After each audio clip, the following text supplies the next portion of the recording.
Sa wakas, na-monetize ka na, 5 cents. Hindi na siya nag-YT.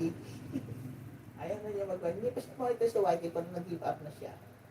Nawala siya ng gana kasi may nambas sa kanya. Kilala niyo yung nambas sa kanya. Nawala siya ng gana afterwards. Hindi na siya nag-upload, hindi siya nag-ano. Sabi ko sayang, magaganda yung content mo. Tapos sa farming, etc. Pero nawala siya ng gana eh. Ano din eh, libangan din niya eh. Hindi naman niya kailangan yung income kasi ang laki ng farm nila. Ang laki ng farm nila. Labas siya. Binanatan siya. Kaya mahirap yan ang babas eh. Nakakasira kayo ng ano. Nakakasira kayo ng diskarte ng ibang tao. Minsan, di ba? Para ng tao na ganda tapos sinira mo. Dapat kung mambabas, bagay wala namang responsible basher, di ba? Basher is a basher. Ang hangad talaga nila ay manira. At yung iba naman, sana naman mag-investigan muna kung tama o mali yung binabas mo. No? Hindi yung basta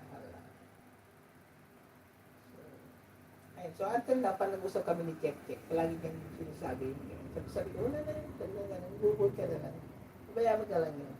Let karma take care of itself. Para, diba?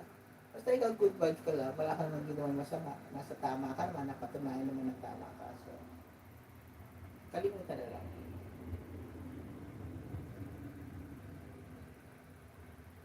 Need ko 8K. Marami kang views sa Reels. Malaki yung requirement sa ano eh, na number of views sa FB. Malaki. Nakita ko rin yan eh. Hindi ko pag-accept. Pero yung kapatid ko, ano siya. Nag-reels pa rin. Yung isa monetize, yung isa hindi. Si Suskita, monetize niya yun sa FB Reels. Siya na pinapalo mo ba si Suskita? Palo mo si Suskita. Matatawa ka sa mga ano niya. Kumuha ka ng pointers. Alam mo, kaya mo yung ginagawa ni Suskita. Kaya, ipalo mo siya at kumuha ka ng pointers kanya. Oo. Kumuha ka ng idea kung paano ka makakuha ng ano. Kung paano ka makakaisip ko ano pwede mo i-upload as FB Reels. So, pwede ka niya mag-live pala, friend. So, ilan pa ba kailangan? May requirement ba para makapag-live? Katulad sa FB, sa YT, kailangan at least 500, di ba?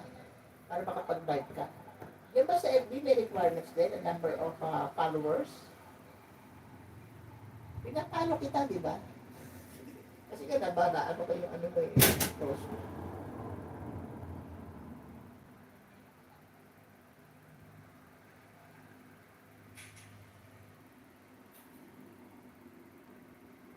Ano ang Suskita?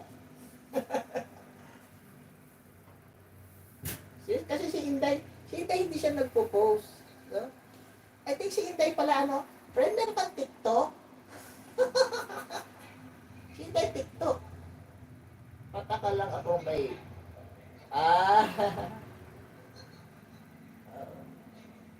hindi ko lang paano mga requirements kaya ano kay Meta eh. Pero search mo yan ano requirements. Kaya mag-TikTok ka. Kaya mo mag-TikTok yung mga kanta mo at saka yung mga sayaw mo. Kaya mo TikTok. Ito marami. O ayan. Ipalo mo si Inday. Iba yata pangalan ni Inday sa TikTok.